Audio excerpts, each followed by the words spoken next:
Before we get started, I do want to thank our sponsors. So Moser Consulting. My name is Sean McAdams. I probably should have done that first, the VP of Data Analytics at Moser Consulting. But I'm going to have Matt Wren come up, talk a little bit about Moser Consulting. He's also going to introduce Dynatrace. So I'm going to give them a second to talk to you guys, and then I'll intro our panelists, talk about a topic, and we'll get started. You guys ready? Matt? Okay. But thanks for everybody coming to join us. Thanks to you for everybody online. So Moser Consulting was founded by Ty and Paula Moser 25 years ago. So this is our 25th anniversary. Ty actually was our first consultant. We're over 300 consultants now in multiple states. We have 2 locations here in Indianapolis, with 1 out in Baltimore, Maryland as well, and looking at other cities to grow. I'm going to have to look at my notes a few times, as we're actually going to be introducing our new divisions to show out our new technology delivery model. So I'm first time doing this, so pardon me on that. So we have 4 divisions now that focus on federal, state, and commercial opportunities. First one's application services, within .NET, Java, open source, UI, UX, and human-centered design. Next one's business services, with PMs, BAs, tech writers, quality engineering, and then security assurance, policies and procedures, GDPR, as well as operational design and learning. Next one, this guy runs, he may talk about it a little bit, but data and analytics, all things data, all things analytics, and then we also have our own product called Honeycomb, which is actually a data lake in a box. Infrastructure services, which is our managed services, tier 1, tier 2, tier 3 support, as well as our system and cloud, where we do cloud assessments, Windows, Linux, Unix, networking, as well as automation, DevOps, and security, which fits into everything else. So the biggest thing for us is that we're technology agnostic and that we're experts in technology, first and foremost. So with that said, again, thank you so much for allowing me to be here with you guys. Introduce Mike McGrath, the Regional Director of Dynatrace. Perfect. Thank you. We got to stand right next to you. Oh, no, I got the mic. Close. What do you know?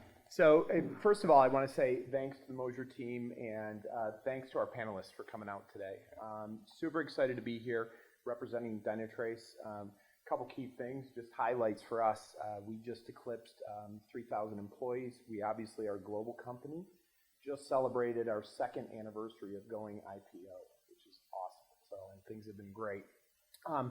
Similar to Matt, I'm going to use a couple quick notes. So, most of you know, Dynatrace, we're software intelligence for the enterprise cloud. We best-in-class observability platform. If you don't take my word for it, take it from Gartner. We've been a Magic Quadrant leader for, 11 years. Outside of that, when you look at Gartner peer review, we're top. You look at, all different kinds of categories. So we don't continue to sit back on our laurels. We're continuing to innovate on a regular basis and move forward. Most recently, we just announced our app security module, which is fully integrated to our platform. No enhanced installs, you flip a switch. It's pretty incredible. So we're excited about where we're going on that.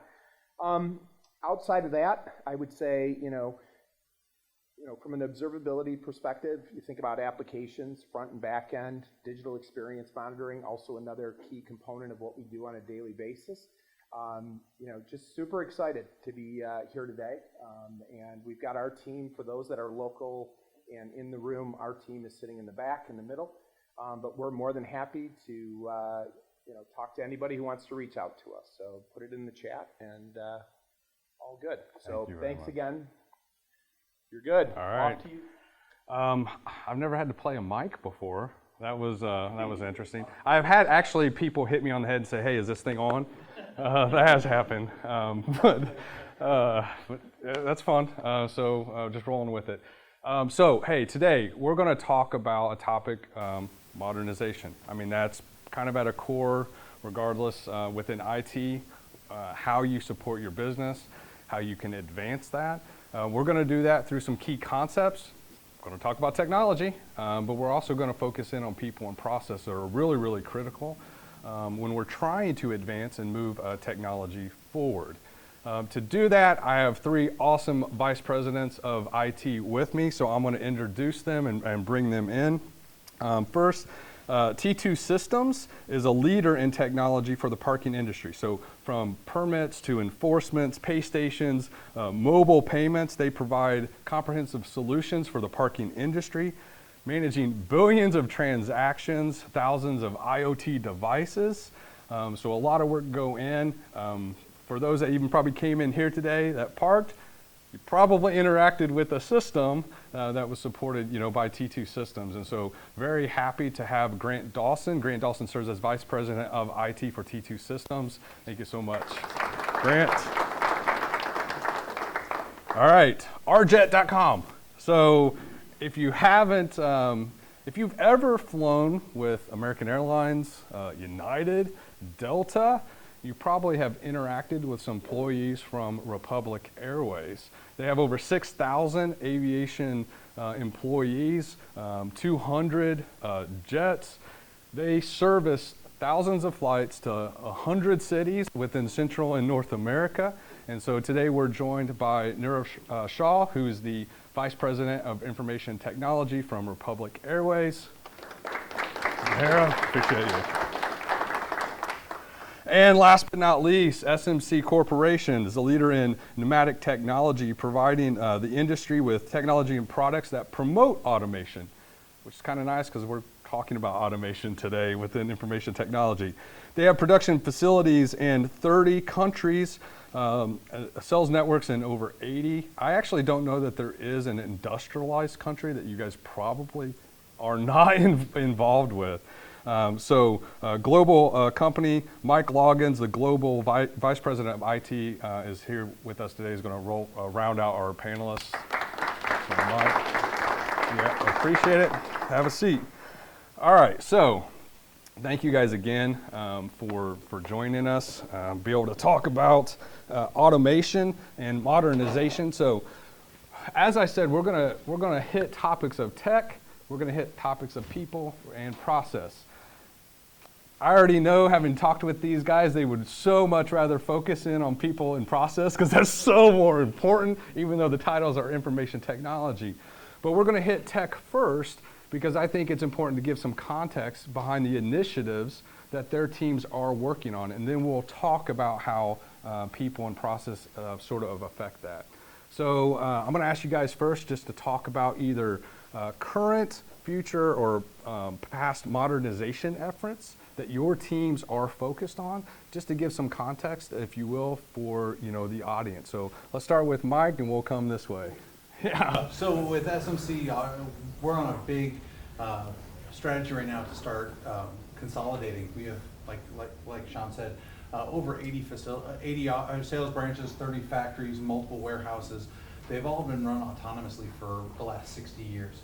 So really what we're trying to do is streamline, bring everyone together, get a standardization of technology together, and which is a huge undertaking. SMC typically does not have large investments in IT across the board. So getting not only support from headquarters to change how we invest in IT, but then building a team from scratch really that is focused on providing these new services, streamlining and standardizing on infrastructure across the globe is our big challenge right now, and probably is going to be full of fun for the next forever, I think.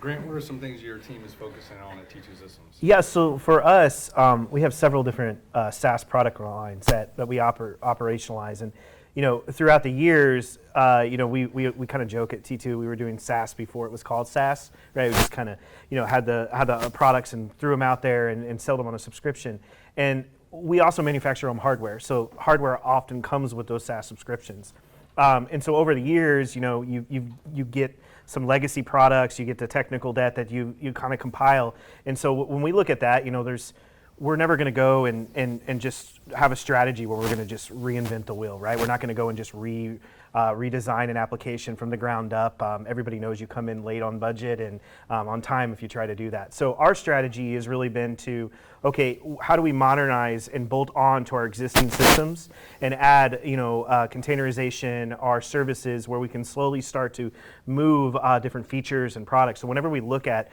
when we want to touch a product or do anything with that product, the first thing that we think about is, okay, how do we take that and maybe have it sit outside a normal object layer of the business? And in that way, it allows us to modernize and move forward and still really treat our legacy with the respect it needs and continue to build upon that, but without having to worry about redoing or remodernizing an entire platform. Awesome, thank you. So Nirav Shah, as you said, and thank you for inviting me to be on the panel. It's my pleasure. The only problem with this is I was told this was going to be another COVID panel. And I walked in the room and you changed it to modernization. So, but that's much more entertaining than the COVID panel. We have enough of those. So thank you. The question, modernization at Republic. So you mentioned 1,000+ flights. We all know last year this time, in fact, 3 months ago, around March, April, we were finding places where we can park our aircrafts. And we were running out of places where we could park. We went from flying 1,200 flights to 140.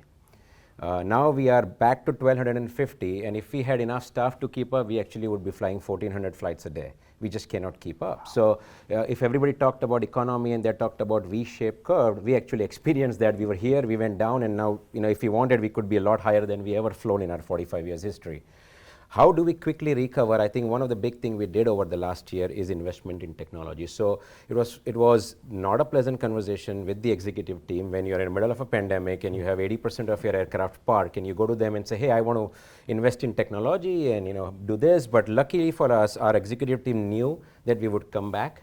We would come back quickly. So we made some massive investment last year, which really on a normal year would be difficult. Last year it was extremely difficult. One of them was obviously putting together a hybrid data center. So we are investing into a data center that would include our primary running in our facility with a co-location, and then a secondary would be in a public cloud environment. So that's a project going on right now. We are building many applications that are on our pilots and our flight attendants devices, EFBs, electronic flight books. So that would be either iPad or an iPhone. And the reason for that is we want them to be efficient. All of us have experience where we are at the gate and there is a 5 minutes delay, or inside the plane and there is 3 minutes delay or 7 minutes delay, and that 3 minutes appear to be 30 minutes for all of us. So for us, on-time departure is absolutely critical. In fact, we are measured based on that. We go to 99.9% efficiencies just for on-time departure. And for that to happen, a lot of things have to come together. And for that to happen, all of those things to come together, there has to be automation. So there is heavy investment in automation. We have actually built around 50+ bots from using RPA technology that have, over the course of last year, saved us around $1.5 million already. So there would be further investment in programs like those. Let me do a follow-up question on that. What specific types of processes were you guys focused on automating so that you could enhance sort of that goal of getting things out of the gate when they needed to be out? Yeah, and we can sit here on the panel and discuss a lot about modernization and talk about cool things. Yeah. But I believe all of us, and many of us in this room, we all have legacy technology that we have to deal with, right? Yeah. So a lot of time, the bots that we have built is also dealing with those legacy technology that doesn't even have API. So we go all the way from API level integration to screen scraping from the legacy systems we have. We work, as you mentioned, with American, United, Delta. I'll give you one small example. So if at all we have a pilot or a captain who has timed out because he's flown enough for the day and now he cannot fly, and a weather-related event happened, he's timed out, he cannot take the plane. Well, we do have to take him back to his home or at the base. And that in our industry, it's called deadhead booking. So he's going to fly through one of our partners on an empty seat, sometime inside the cockpit. Well, we have to go into all the three systems and find that empty seat in the cockpit available from a Miami to India, whatever it is, right? We do that through a bot now. So it used to be a human intervention. Now we go through a system, we identify using the app, they can say, okay, I cannot fly anymore. We find the connection, we either find in one of the partner, they already get their itinerary, they get the notification, the captain or the pilot of the plane knows that there is going to be a deadhead from a Republic Airways flying on the cockpit. So that is that's an example of an automation. That saved a lot of time for us and our partners. Awesome. And I know Grant, you talked about SaaS services. So I imagine you're also in a position where you have to manage these separate hybrid architectures and strategies. Yeah. And how has that kind of impacted you over the past few years with the emergence of cloud and how T2? Sure. Yeah. So we're hybrid as well, right? Our on-prem data centers are connected into public clouds. But I think what's interesting for me is when I look at where our automation strategy has been, we are doing much more automation on our legacy products than we are on the modern, because a lot of times the modern products have, and the cloud products have that hooks already in there. So, you know, to your point, we're going back and we're building, you know, the tools to automate. Previously, I joke with my team, I say, you know, we need to basically have the robots take over our jobs. That's our goal, right?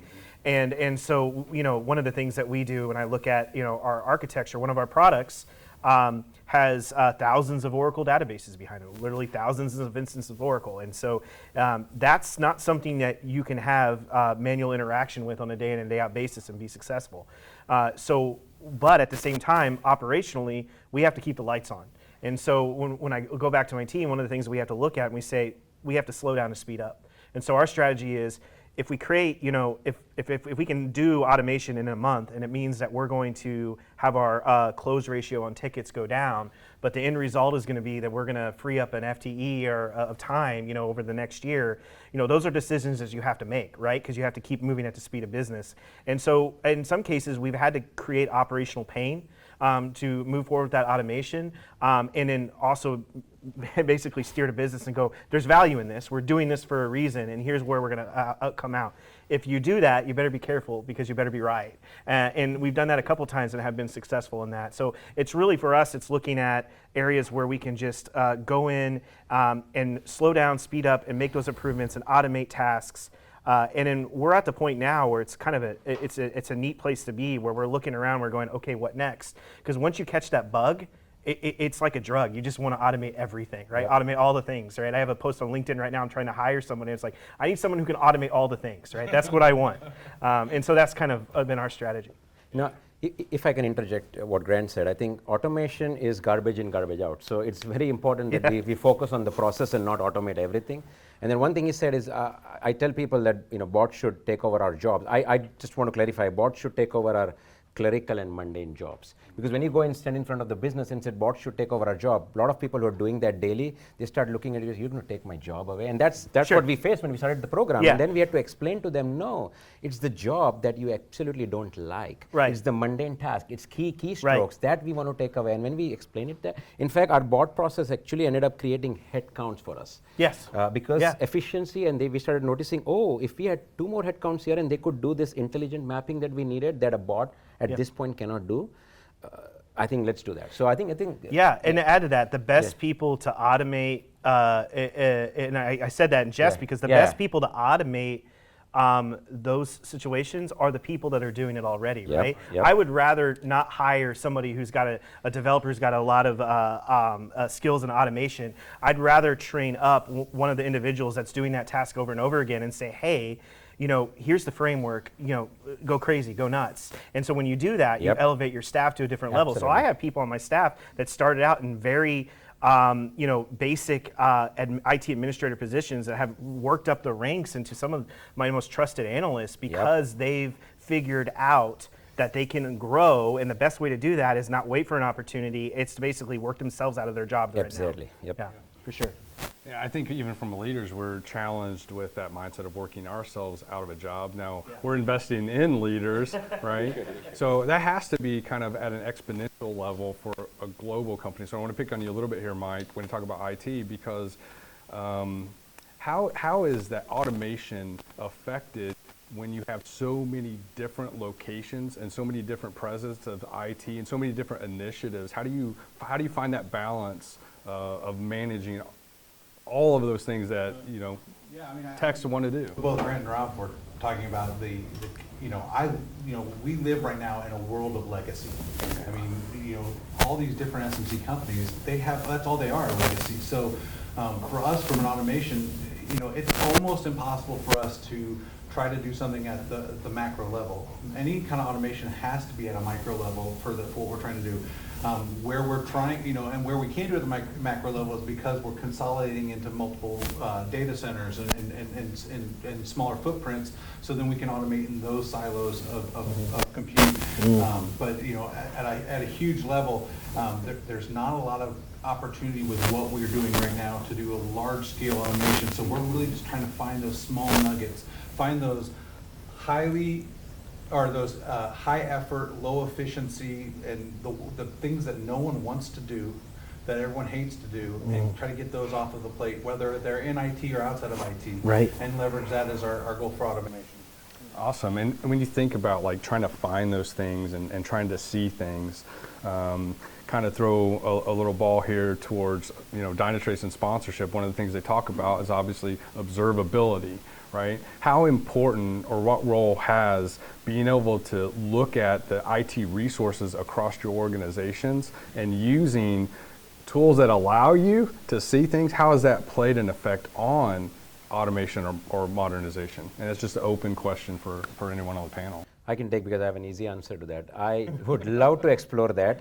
We aren't there yet. Okay? And the reason I say it, I think I'm seeing that we are paying the price of not making that investment some time ago from an observability perspective, because we have a bot that has failed here, and we go and we focus towards the bot and say, okay, why did it fail? Basically, the real reason is somewhere else. And having that single pane in glass and say where exactly it's going on, that's something that we are not. We do monitoring. That's one aspect of it. That's a very small aspect of what needs to be done. So we aren't there yet, and I'm here to learn. Apparently, it looks like I'll be spending time with Dynatrace at the drinks today. Same with Ralph. We haven't gotten there yet.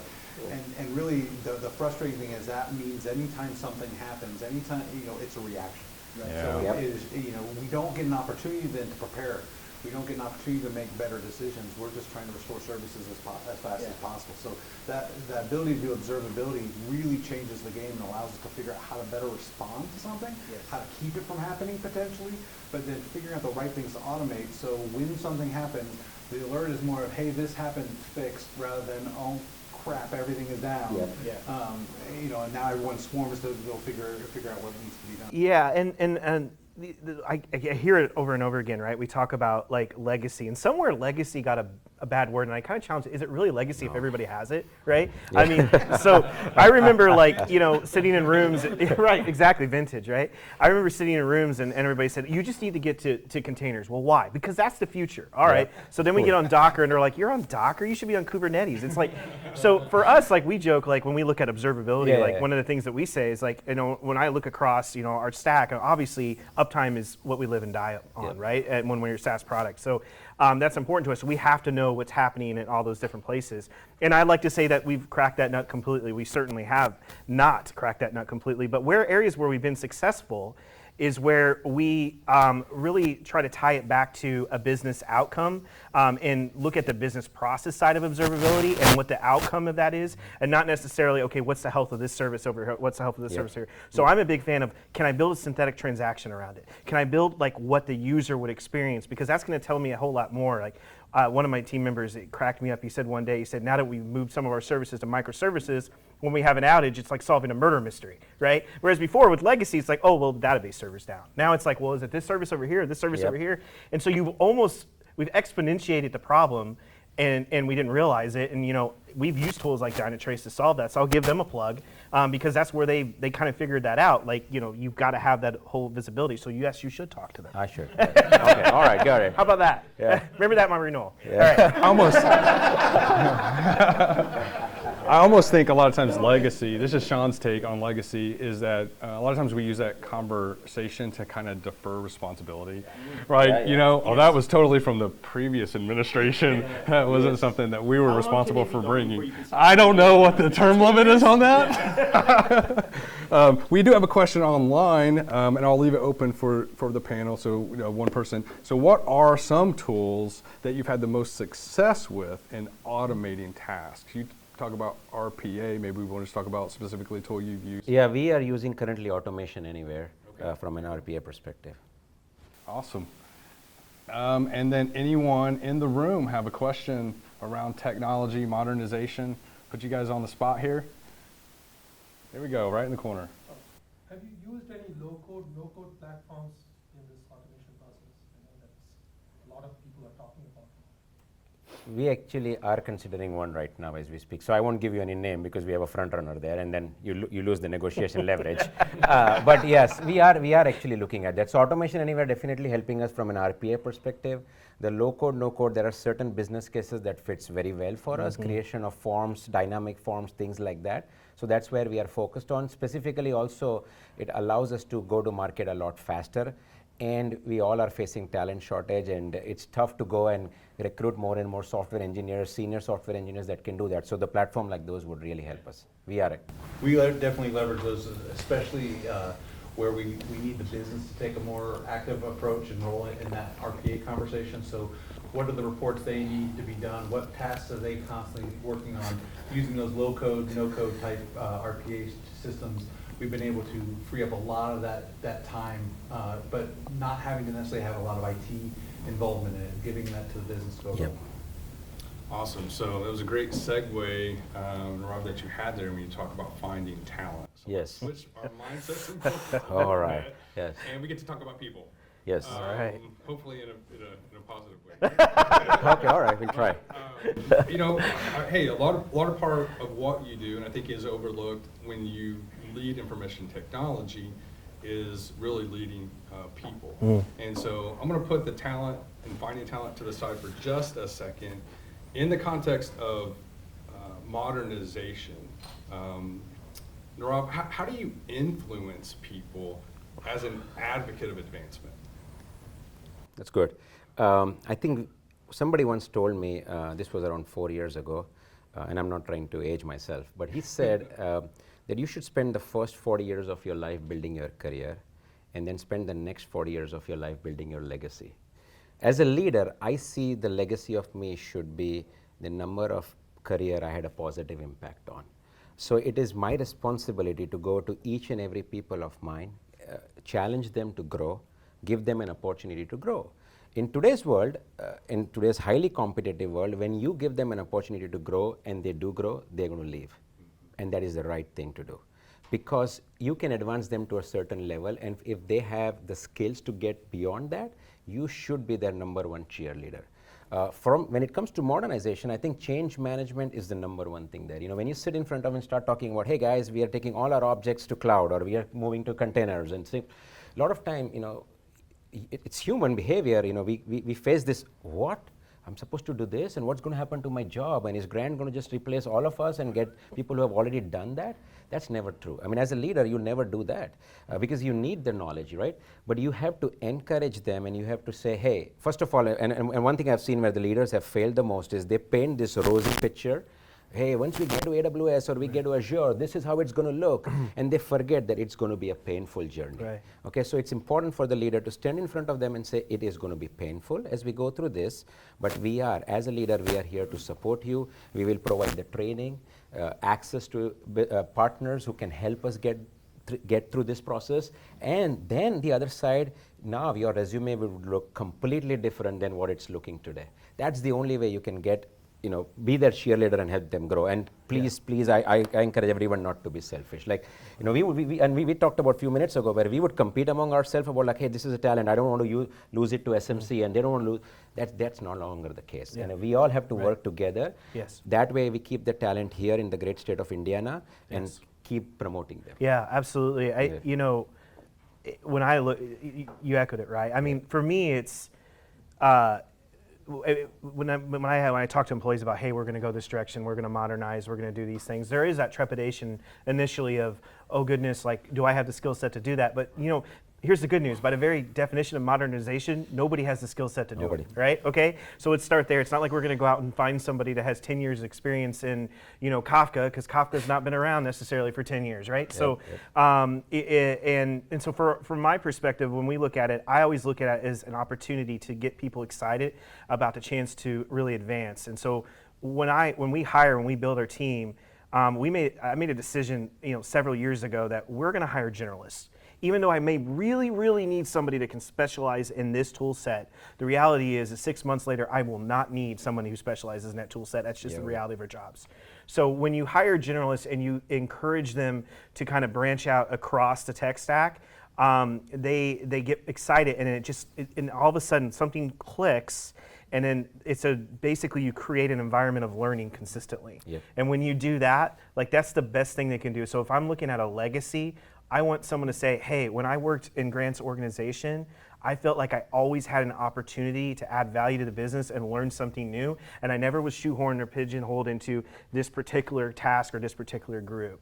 And so that's what's important for me. Yeah, no, I was going to say, I kind of feel like as where I sit in the organization, my job is my people. Yep. You know, we obviously have it focused around technology, and we're expected to make good decisions to help add value to the company with technology, but it's about the people that are in our organization.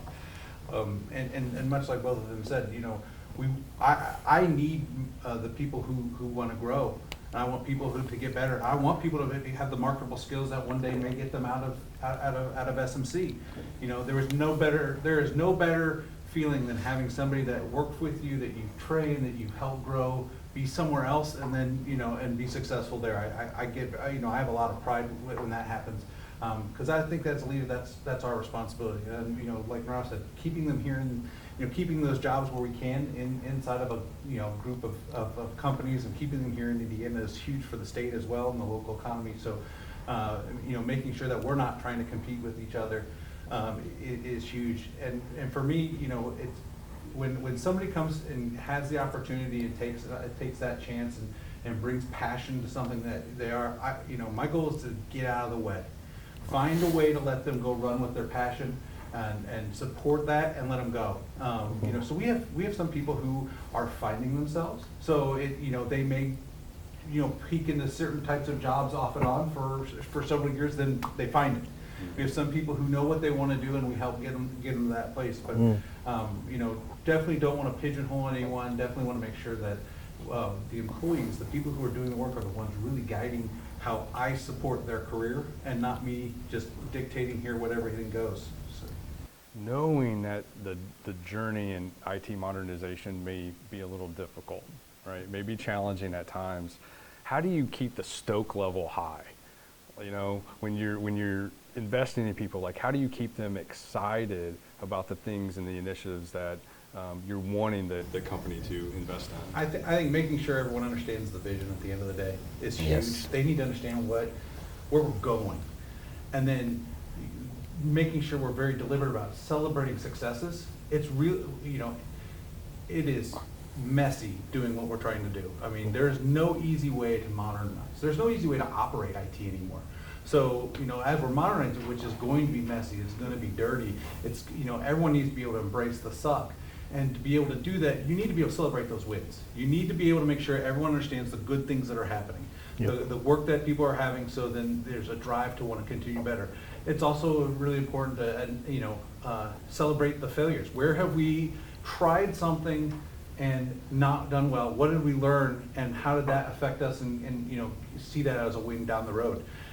You know, I think that's the biggest thing, is they need to feel. I think that the goal is to help them feel like they're a part of something that's bigger than what they are, and that they want to be a part of. Yeah, absolutely. I mean, when I look at it, you know, I want everybody on my team, regardless of where they are in the organization, to be able to articulate, if they get on the elevator to CEO, what they're doing and why it adds value to the business, and what the end business outcome is of that. Because if they can't do that, then I'm not doing my job, right? I don't subscribe to the notion that people just want to come in and do their job and only care about their own little window, nor do I want those people on my team, right? I want people that see the bigger picture, and so it's kind of our job to set that and that vision. And absolutely, I love everybody talks about celebrating your wins, but the other thing is you need to make your wins small and achievable, and you need to have iterative goals, right? Yep. A lot of times we start out with this magnum opus idea as leaders, and we have this vision, and if we don't get there, then we ourselves aren't programmed to celebrate even the small steps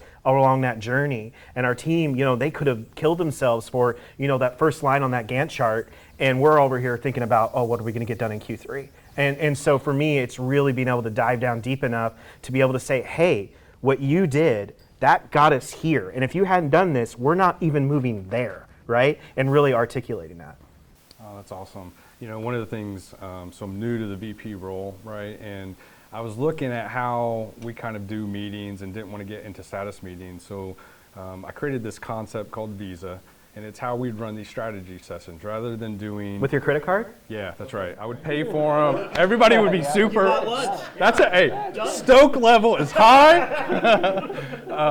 But the idea was that we would carry a conversation through victories, and that's where we would start first, because so many things are going on that can bring you down. So if I can bring in the directors and we can talk about successes that we had, we can try to get that stoke level up.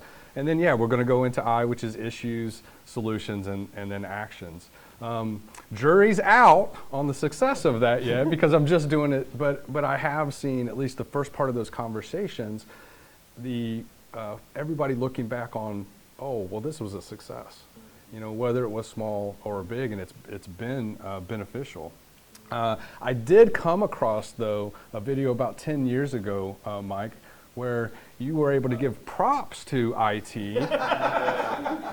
Wait, yeah, he was like, wait a minute. You said you had something on me. Yeah. You're full of it. No, yeah.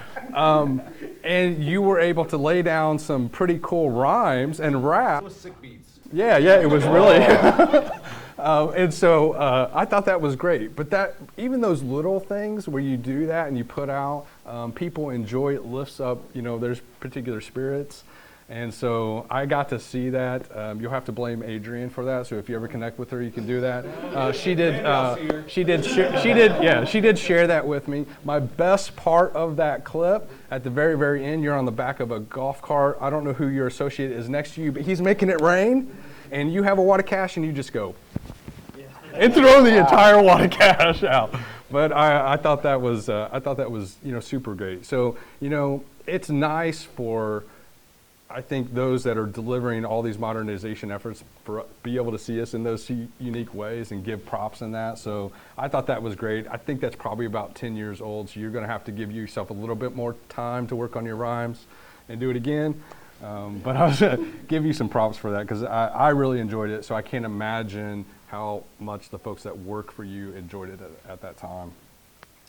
So sticking with people, what are some other ways you're kind of cultivating kind of this modernization culture, within IT, so that they're naturally thinking about it? So culture, defining culture here for me would be just things that go without saying, right? So it's just naturally, organically happening. What are things that you're doing or we could do to help cultivate that culture, so that all of the technologists are thinking about automation, they're thinking about modernizing just in their day-to-day work?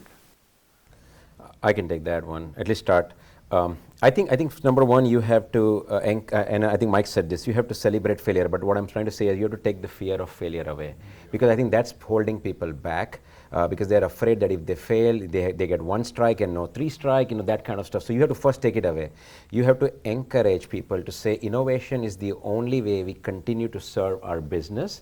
A lot of time what we see, and we see this, I'm sure you guys see this as well, where business goes out and they come to us with newer ideas because they go to the conferences and I'm like, no, we are IT, we should be going then. The only way we could do them is we understand their business, first of all, very well, spend time understanding the business, and then feel free. No idea is a stupid idea.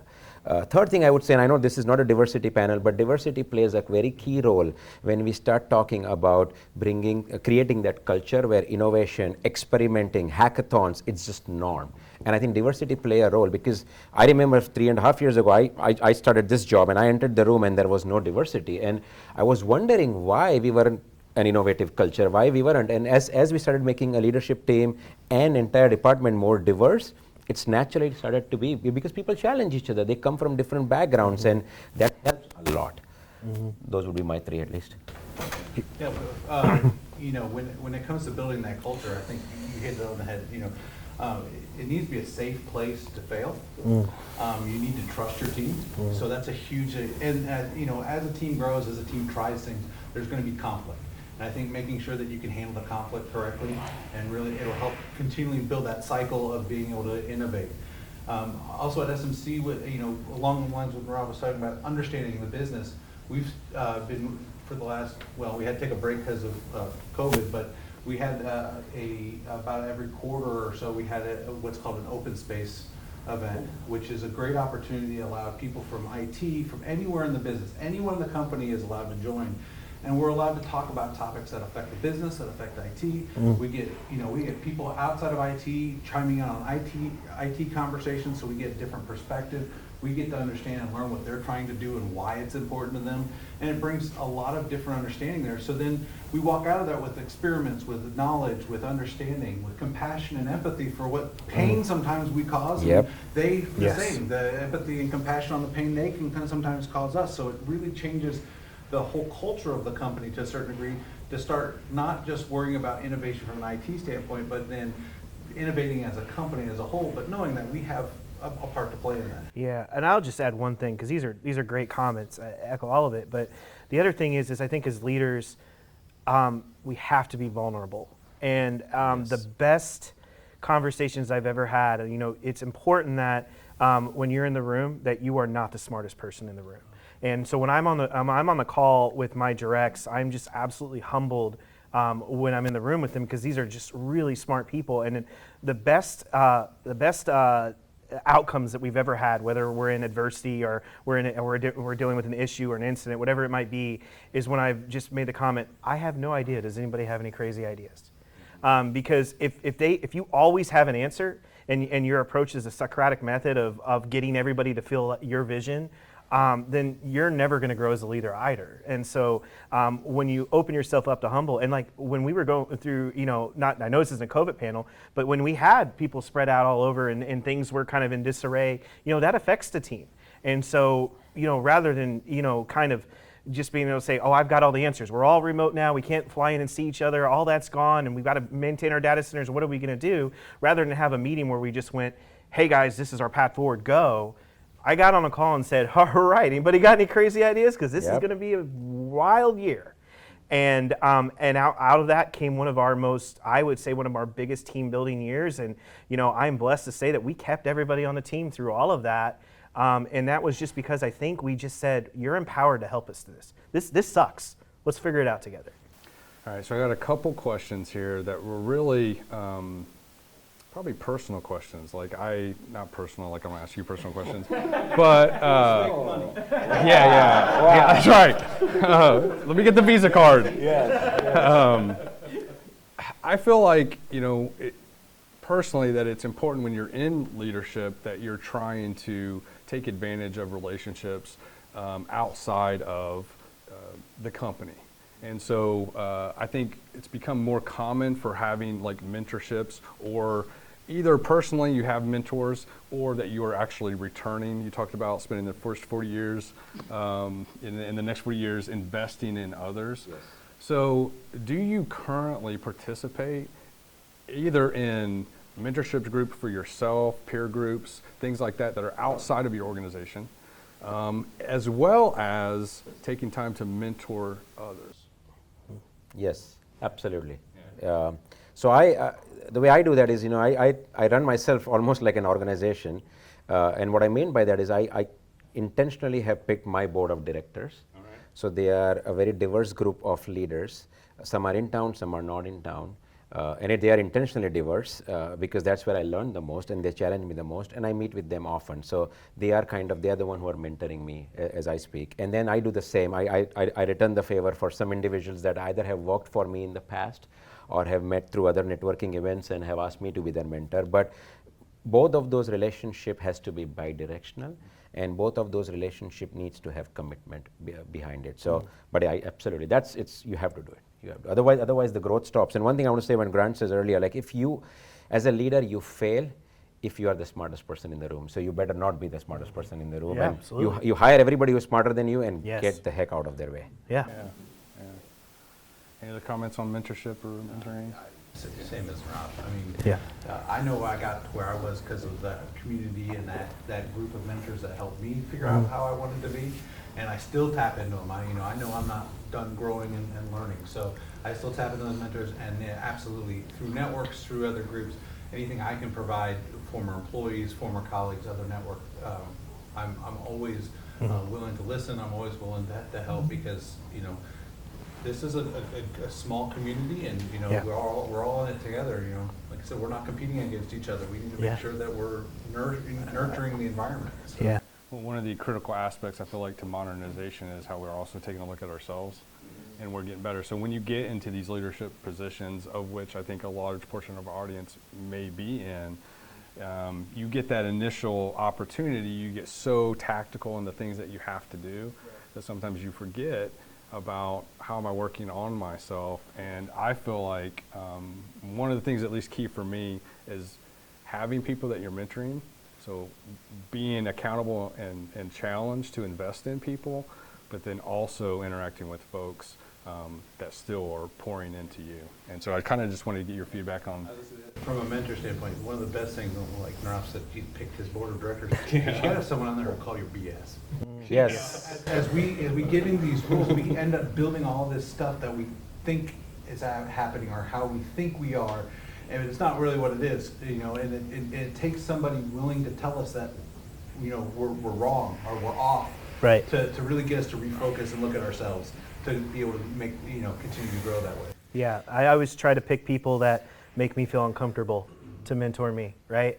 Because those are the ones that I know that are going to stretch me the most.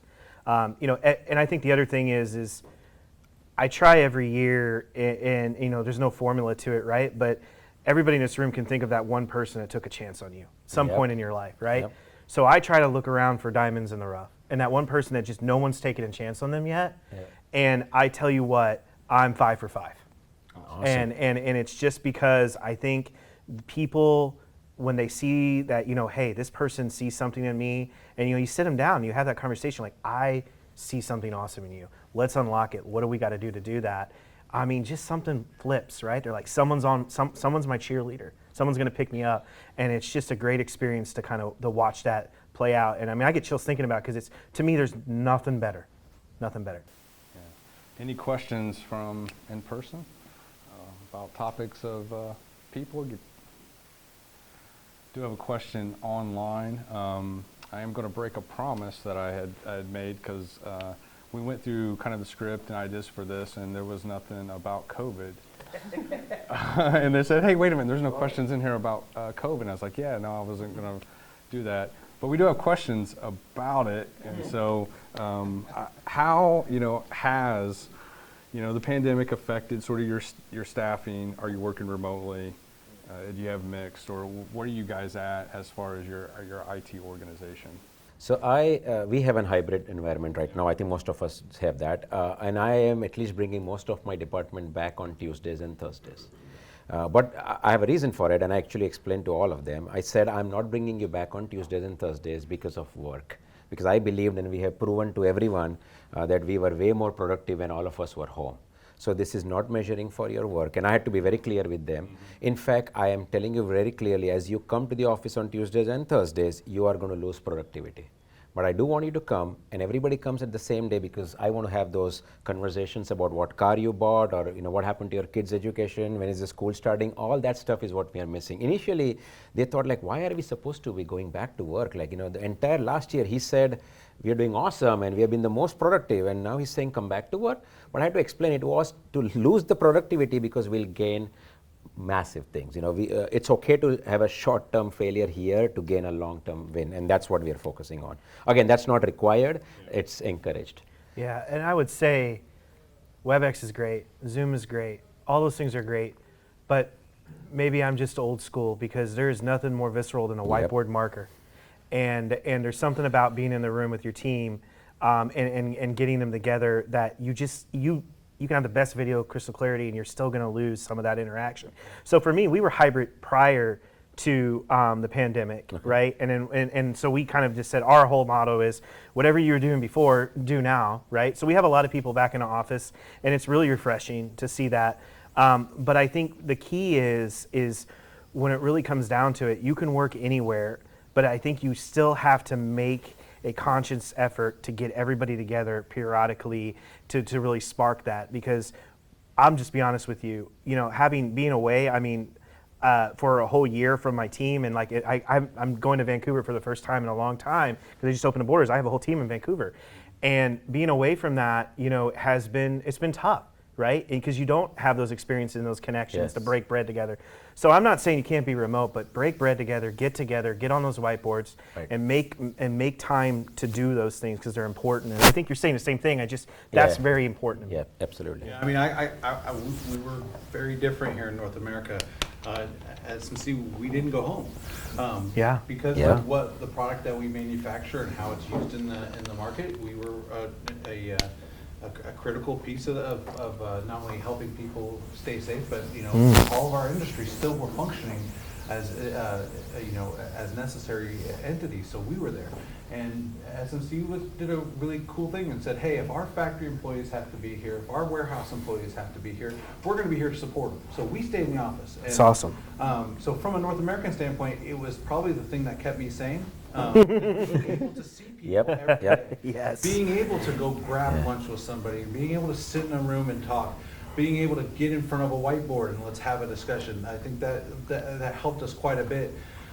When you look at what we're trying to do from a global standpoint, by nature we're already federated out. We got people all over Right. the world. Right. A lot of times our biggest issue is fighting time zones, and things like that. But at the end of the day, the goal is, like I said, we're working on ways to bring everyone together at least Yes. every once in a while. Yes. So you can experience somebody's person in person. So you can have those conversations that just don't feel natural over a Zoom or WebEx. Right. And get to know the people that you're working with. Absolutely. I thought, Sean, I was a people person, so I would love to go and meet with folks. And then just a few minutes ago, as we were preparing for this, I heard the story that Grant shared, where he actually went and visited a couple of people in his department at their home. So Yeah. I got a Stayed in one of my manager's operations guest bedroom. Now was I great. Now I'm assuming this wasn't unannounced, though, right? Yeah. Like you just show up on the door. And like, hey. His wife would not have approved of that. No, Okay, all right. but no. We had a barbecue, and we have Okay, good. this happened a bunch of people Yeah. in Atlanta, and we said, hey, can we get together? And obviously we did the social distance and everything, but I needed to see my team, good. and we made it work. Awesome. Yeah. Yeah, I think a critical piece of leadership that you can read is what the concept of called doing laps. So not going out and going around the track, that's not a fitness thing, but getting into the office and going around and communicating. You've taken that to a whole new level, by traveling to their home. It's like, hey, if we're going hybrid, I'm going to do laps. That means now I got to fly to Vancouver. So, hey, congrats on setting the bar, super high there. I call it management by wandering around. You learn so much. Oh, my Seriously, I'm goodness. not telling you right now. Yeah. You learn so much. I've had experiences where I had somebody, I was just walking around and I said hi and we started talking and I'm like, she doesn't seem to be engaged. Right. And I called her in my office and I said, what happened? You're not engaged today. It's like, no, this happened with my manager and I don't know and I should start looking for another job. And she opened up. She's still with us and she's doing brilliant. But if that managing my wandering around wouldn't have happened, I guarantee you she would have quit in the next 2 weeks or so. So Yeah. there are times you learn so much. And I don't think, at least maybe I didn't do it right, but I couldn't do that last year through a Teams call. Like, how many times are you going to go wake up, hey, what's going on? Like, oh, what do you want? And, Right. it's like, Oh no, he's calling me. Yeah, Right, he's just calling me, or he needs yeah. something, Yeah. That just, the Teams or Zoom never helped that. Sending a message over Slack, hey, can you chat, is not really Yeah. Yeah. icebreaker. Yeah. And then going away for 10 minutes while they sweat, right? Hey, Sean, never underestimate the power of an impromptu office Nerf war. Yeah. Bonding. Awesome. All right, I'll make a note that we'll have to make some investment in Nerf. I'll get with HR on that first. No. No. It won't be approved. This is an ask forgiveness situation. Is what you're. Aren't all HR situations that way? I'm teasing. All right. So we've beat people to death here a little bit. One thing I will say before moving on in the process is I hope not.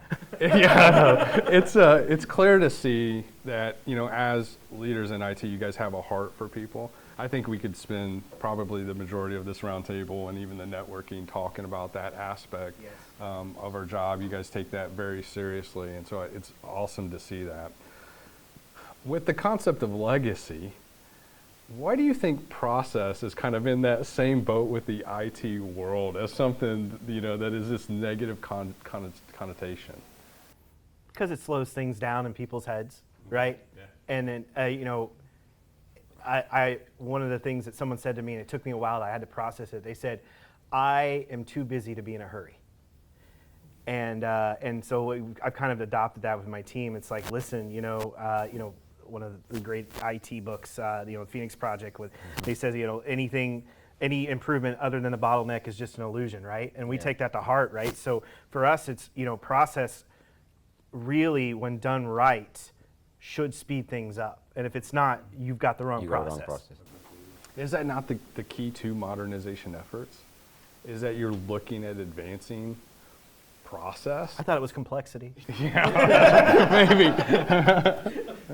I mean, I think there's two folds that I think there, especially when you talk in the legacy, people's process is their identity a lot of times. Yes. And so they get hesitant to share that process because that's their identity, and they're afraid, like we talked about before, hey, if I show somebody how to do this and they figure out a better way to do this, I'm out of here. And I think, so there's already a hesitation for that. They think their value is this process, where the value is not the process, this is what they do. Their value is something totally different. But then in the line of what to from a process standpoint, what to optimize, I mean, you hit it dead, right there with the Phoenix project. A lot of people go find processes that have zero value to begin with and have zero value when they're optimized, so they optimize a bunch of crap. And they think they're doing a great job. But Mike, that's the way we've always done it. Absolutely. Yeah, okay. Yeah. And we see people who get incentivized and are praised for optimizing processes, and then you're like, did we, no one asked the question before, should we have actually ever done any of this stuff? And so a lot of times, those are the easy things to optimize. And, digging into those constraints, digging into those bottlenecks and trying to find the one small tweak that you can make the next small tweak, that takes a lot of work. I mean, it takes a lot of people's patience to do that. So I think sometimes getting into those processes falls to the wayside because it gets in the way of you doing your normal 8 to 5. And so Agreed, 100%. Yeah, so when I think about process, sometimes people usually associate to like how you manage work, right? So it's kind of workflow management. And one aspect of it, but I also think it's just this mindset to how you do what you're doing and how you deliver it. I think it's inherently how you kind of build culture. So obviously I work in data and analytics, and one of the things I talk about with people who want a data-driven culture is, well, what's the mindset under which you're delivering data and analytic products? And then taking that and actually applying it to a workflow management, applying it to a process, for example, like Agile. How have you seen the influences of modernization play a part in the modernization of process? So I'm not sure who said it, but one of my old boss used to quote, he said, if all we have are facts, we'll go with the facts. If all we have are our opinions, we'll go with mine. So the data-driven aspect of decision making, it takes the ambiguity out of the room, right? And so for us, the more data we have, the better, because it eliminates. Now, how you approach that data and how you interpret it, how you attack it, that's where you want to be.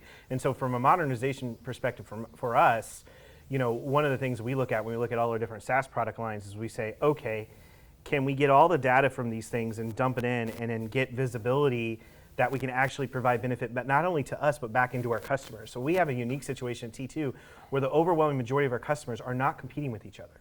And so they love to share data and love to share insights and things of that nature. So modernization for data for us is really, you could look at it as a revenue stream, you could look at a lot of things, but at the end of the day, it's really empowerment for our customers to make wise decisions. So what we need to do is provide them the data and get out of the way, and then provide them the community to have that. So we've built an entire community around sharing that information and sharing that data and those decision making.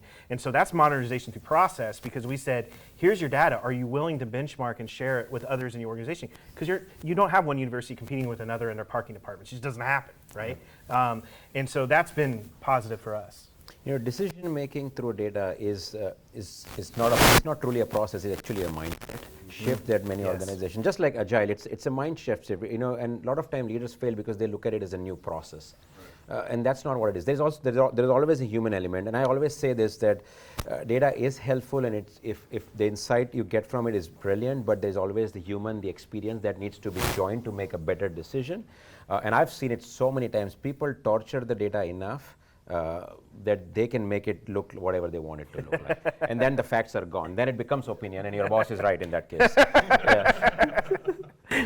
Yeah, I think using a more data-driven method, it also brings a lot of transparency. Yeah. Because you can't create a data-driven method in a vacuum. You've got Yep. to be able to understand the process, the decisions, what was the human element, what did we used to do, and at that point it becomes more solid. But then there's a lot more trust in that data because Yes. it is transparent in how it was created. It is Yes. transparent in how it is used at that point. Yeah, I always say that it's very, very important to expose the context behind the content. And my last panel that I was on, it was specific to data and analytics, and they talked about what do you think that was the hardest or most challenging part?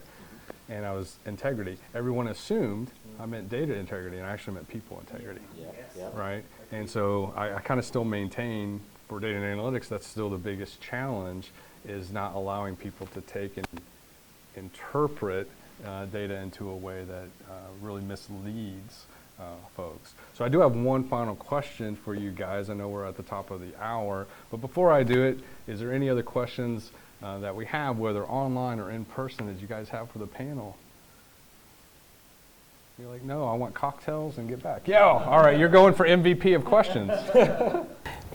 You talked about staffing. I know some companies have, especially after this pandemic, opened up to more of remote workers, remote employees.